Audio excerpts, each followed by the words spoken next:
Imagine करने की कोशिश करते हैं कि एक सेक्युलर अदालत मतलब धर्मनिरपेक्ष अदालत किसी धार्मिक समुदाय से कहे कि उनकी सदियों पुरानी जो प्रथा है वो असल में उनके अपने धर्म का सही हिस्सा है ही नहीं।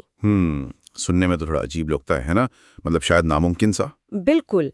लेकिन भारत में ऐसा होता है और ये हमारी न्याय व्यवस्था का एक बहुत ही दिलचस्प पहलू है। हाँ, क्योंकि आमतौर पर जब हम किसी मेडिकल डायग्नोसिस की बात करते हैं तो वहाँ एक तरह की सटीकता होती है, राइट? एक प्रिसिजन की उम्मीद होती है। सही कहा। मान लीजिए किसी के हाथ की हड्डी टूट गई है तो एक्सरे में वो टूटी हुई सफेद लाइन बिल्कुल साफ नजर आ जाती है। डॉक्टर बस उसकी तरफ इशारा करके कहता है, देखिए ये रही दिक्कत। एग्जैक्टली ये बाइनरी होता है, या तो हड्डी टूटी है या नहीं टूटी है।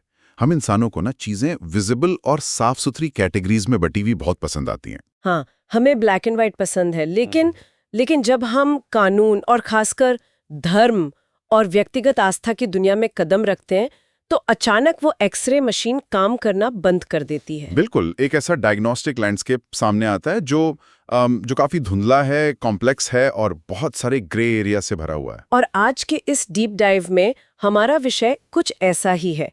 हमारे पास कॉन्स्टिट्यूशनल लॉ के विस्तृत नोट्स हैं और भारत के सुप्रीम कोर्ट के कुछ सबसे अहम केस लॉज का एक पूरा स्टैक है। तो आज का हमारा मिशन ये समझना है कि भारतीय संविधान के तहत जो right to freedom of religion है, यानी धार्मिक स्वतंत्रता का अधिकार, जो आर्टिकल्स 25 से 28 के तहत दिया गया है, वो असल में काम कैसे करता है। हाँ, मतलब भारत जैसा देश जहाँ डाइवर्सिटी कूट कूट कर भरी है, वहाँ एक व्यक्ति की, एक इंसान की व्यक्तिगत आस्था और राज्य के सेक्युलर नियमों के बीच संतुलन कैसे बनता है। जानकारी बहुत ज्यादा और कॉम्प्लेक्स लग सकती है शुरू में। हाँ, लग सकती है, लेकिन हम इसमें से सबसे काम की बातें और इसके पीछे के जो असली कारण हैं वो निकालने वाले हैं। बिल्कुल। देखिए, धर्म एक बहुत ही व्यक्तिगत विषय है। ये किसी भी इंसान के अंदर की आस्था का मामला है। लेकिन ये तो बहुत दिलचस्प हो जाता है और कभी-कभी विवादास्पद भी जब ये पब्लिक लाइफ या सार्वजनिक जीवन से टकराता है। जैसे कि स्कूल में राष्ट्रगान गाने का मुद्दा हो, राइट, या फिर सड़कों पर धार्मिक जुलूस निकालने की बात हो, हाँ, या धार्मिक संपत्तियों का मैनेजमेंट हो। ऐसे में संविधान इस टकराव को कैसे सुलझाता है, ये देखना बेहद दिलचस्प है। तो चलिए इस जटिल लेकिन बेहद जरूरी विषय को गहराई से अनपैक करते हैं। तो शुरुआत होती है आर्टिकल 25 से। यह है फ्रीडम ऑफ कॉन्शियंस, यानी अंतःकरण की स्वतंत्रता। आर्टिकल 25 भारत में हर व्यक्ति को यह अधिकार देता है कि वो अपनी पसंद का धर्म मान सकता है, उसका आचरण कर सकता है और उसका प्रचार भी कर सकता है। और यहां ध्यान देने वाली बात यह है कि ये अधिकार सिर्फ देश के नागरिकों तक सीमित नहीं है, मतलब गैर नागरिकों को भी ये मिलता है। हाँ, ये एक बहुत बड़ा पॉइंट है। राइट। फ्रीडम ऑफ कॉन्शियंस का सीधा सा मतलब है कि एक इंसान का अपने ईश्वर या रचयिता के साथ आंतरिक संबंध कैसा होगा, ये पूरी तरह से उसकी अपनी चॉइस है। राज्य इस आंतरिक रिश्ते में कोई दखल नहीं देगा। और हमारे नोट्स में एक बहुत ही रोचक लीगल फैक्ट दिया गया है। जब हम संविधान के तहत हिंदू शब्द को पढ़ते हैं ना, तो कानूनी रूप से इसके दायरे में सिख, जैन और बौद्ध धर्म को मानने वाले लोग भी शामिल होते हैं। बिल्कुल। और इसके अलावा एक बहुत ही महत्वपूर्ण बात यह है कि सिखों के लिए कृपाण धारण करना और उसे साथ लेकर चलना उनके धार्मिक आचरण का एक संरक्षित हिस्सा माना गया है। हाँ, इसे आर्टिकल 25 के तहत विशेष रूप से प्रोटेक्ट किया गया है। लेकिन यहाँ एक बहुत ही तार्किक सवाल उठता है। क्या सवाल? कि क्या ये धार्मिक आज़ादी पूरी तरह से असीमित या एब्सोल्यूट है? मतलब क्या कोई भी व्यक्ति धर्म के नाम पर कुछ भी कर सकता है? इसका जवाब है बिल्कुल नहीं। धार्मिक आजादी को ना सड़कों पर गाड़ी चलाने की आजादी की तरह समझा जा सकता है। सड़क पर गाड़ी चलाने का हक हर किसी के पास है। हाँ, कोई भी अपनी मंजिल खुद चुन सकता है। एग्जैक्टली। लेकिन ट्रैफिक नियमों का पालन करना सबके लिए अनिवार्य है। अब सवाल यह है कि धर्म के मामले में वो ट्रैफिक नियम क्या है? तो संविधान बहुत स्पष्ट शब्दों में कहता है कि धार्मिक आजादी 3 चीजों के अधीन है। पब्लिक ऑर्डर यानी सार्वजनिक व्यवस्था, मोरालिटी यानी नैतिकता और हेल्थ यानी स्वास्थ्य। बिल्कुल। अगर धर्म के नाम पर कोई ऐसा काम होता है जिससे समाज की शांति भंग होती है या नैतिकता का पतन होता है या लोगों के स्वास्थ्य को नुकसान पहुंचता है, तो राज्य वहां दखल दे सकता है, राज्य रोक लगा सकता है। और इसे गहराई से समझने के लिए हमारे स्रोतों में कुछ बहुत ही बेहतरीन केस लॉज दिए गए हैं। सबसे पहला और शायद सबसे मशहूर उदाहरण है 1987 का बिजो इमैनुअल केस। ओह, जिसे नेशनल एंथम केस भी कहा जाता है।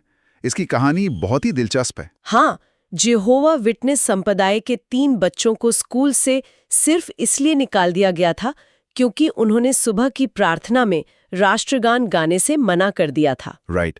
बच्चों का तर्क बहुत सीधा था कि उनका धर्म उन्हें अपने ईश्वर के अलावा किसी और की स्तुति में गाने से रोकता है। ये उनका धार्मिक विश्वास था।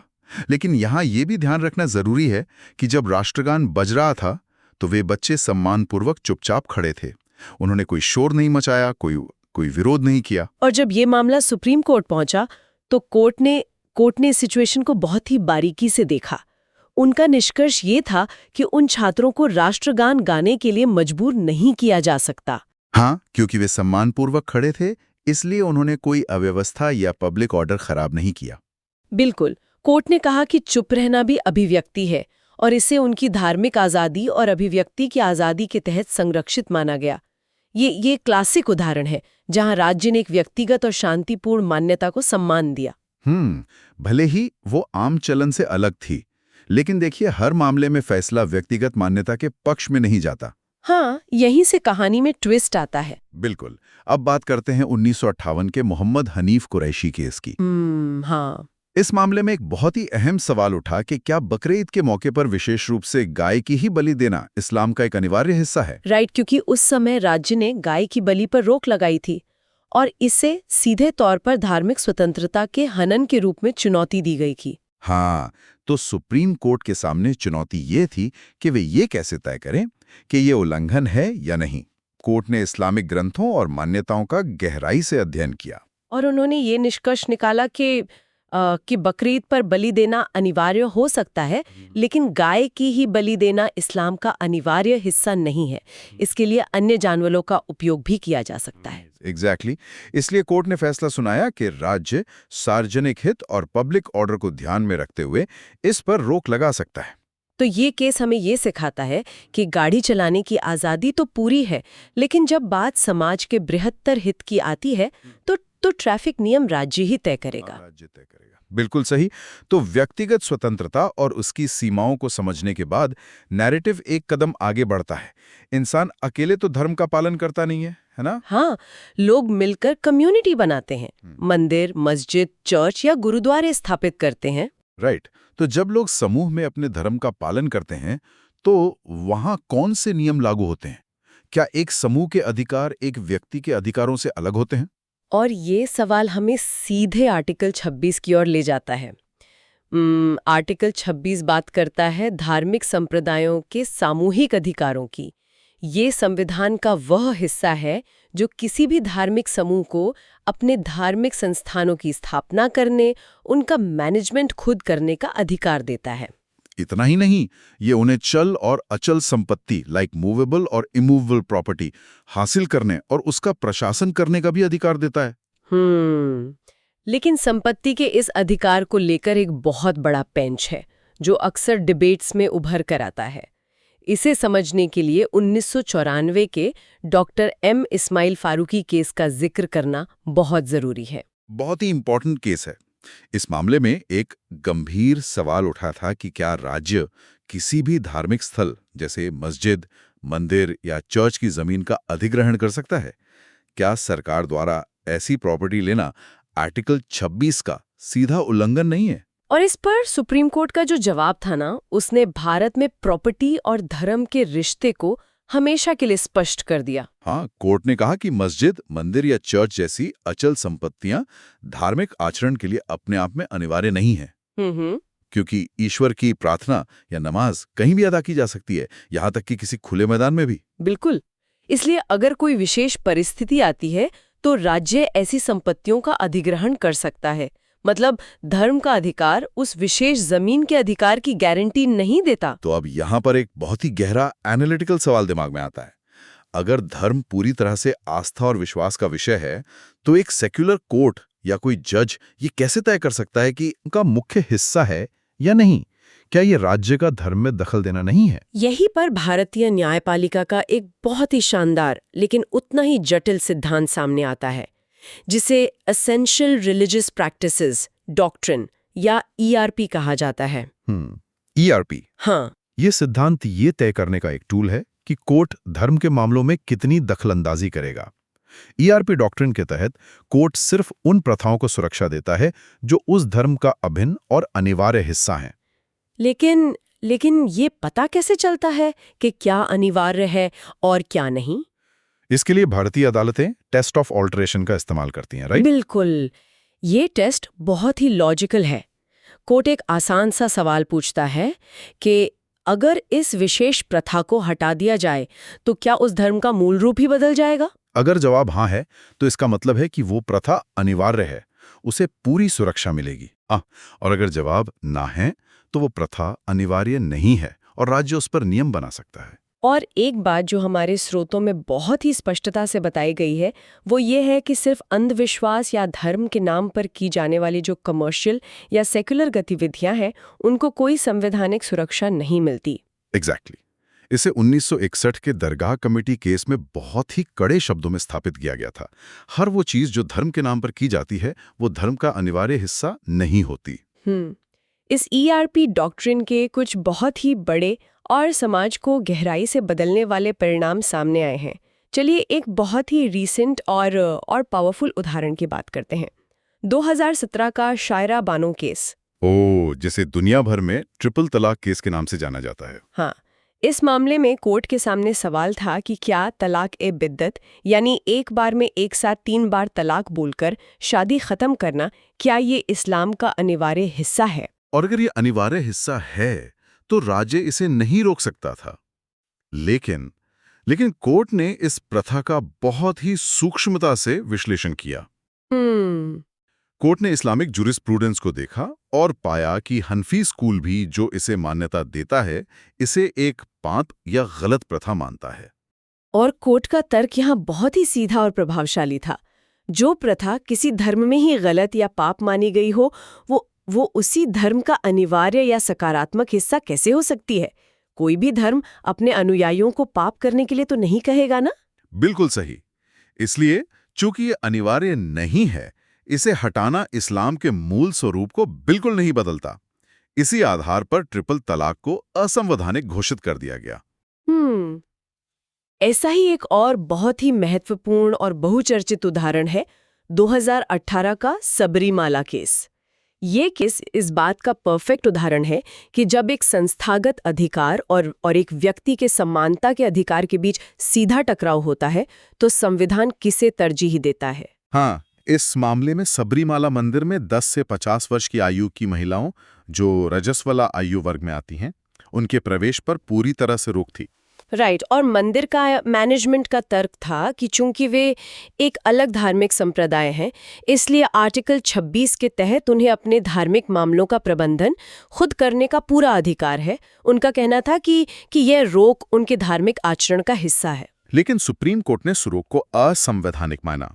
यहाँ हमारे स्रोत एक बहुत ही ताकतवर शब्द का इस्तेमाल करते हैं, संवैधानिक नैतिकता या कॉन्स्टिट्यूशनल मोरालिटी। हाँ, कोर्ट ने कहा कि धर्म के नाम पर महिलाओं की गरिमा को ठेस पहुंचाना संवैधानिक नैतिकता के बिल्कुल खिलाफ है। बिल्कुल। अदालत ने सख्त शब्दों में कहा कि हमारे समाज में एक अजीब सा दोहरापन मौजूद है। मतलब एक तरफ तो समाज में महिलाओं को देवी मानकर उनकी पूजा की जाती है और दूसरी तरफ उन्हीं महिलाओं पर बायोलॉजिकल कारणों से भक्ति के नाम पर कड़े प्रतिबंध लगाए जाते हैं, जो कि उनकी गरिमा को कम करता है। संवैधानिक नैतिकता ये मांग करती है कि किसी भी तरह की रूढ़िवादी सामाजिक नैतिकता के ऊपर संविधान के मूल्य हमेशा सर्वोपरि होने चाहिए। कोई भी धार्मिक प्रथा इन मूल अधिकारों से ऊपर नहीं हो सकती। बिल्कुल सही बात है। तो अब तक के विश्लेषण में यह स्पष्ट हो जाता है कि कोर्ट धर्म की परिभाषा कैसे तय करता है, एसेंशियल प्रैक्टिसेस को कैसे अलग करता है। लेकिन जब धर्म का सामना पैसे यानी टैक्स और शिक्षा के मामलों से होता है तो क्या होता है? राज्य इन चीजों से कितनी दूरी बना के रखता है? ये एक बहुत ही क्रूशल पॉइंट है।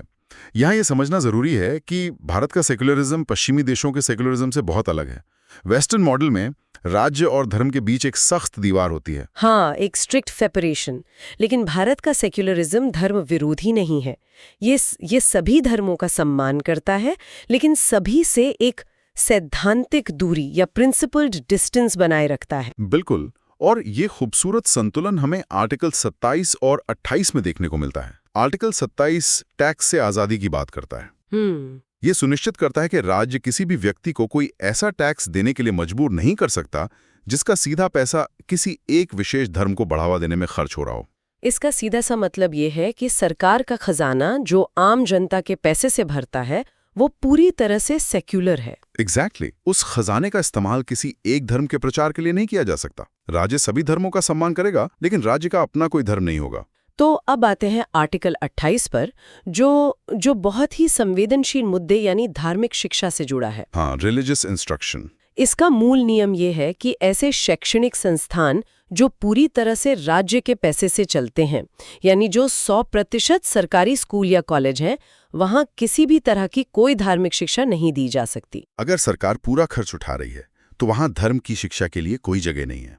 लेकिन क्या ये नियम भारत के हर एक स्कूल पर आंख मूंद कर लागू हो जाता है? नहीं, इसके अंदर कुछ बहुत ही महत्वपूर्ण बारीकियां हैं। संविधान निर्माताओं ने शैक्षणिक संस्थानों को 4 अलग-अलग कैटेगरीज में बांटा।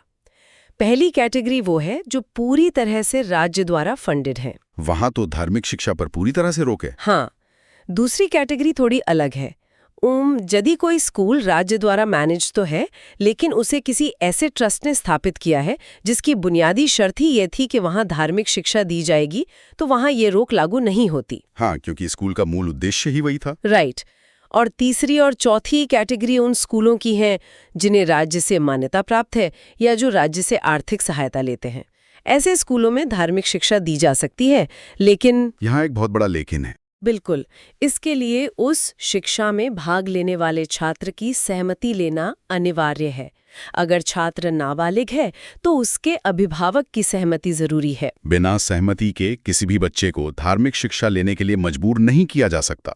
ये कंसेंट का नियम ही भारत के सेक्युलर ताने बाने को मजबूत बनाता है। तो आर्टिकल 27 और 28 के इस पूरे भाग का मुख्य संदेश क्या है?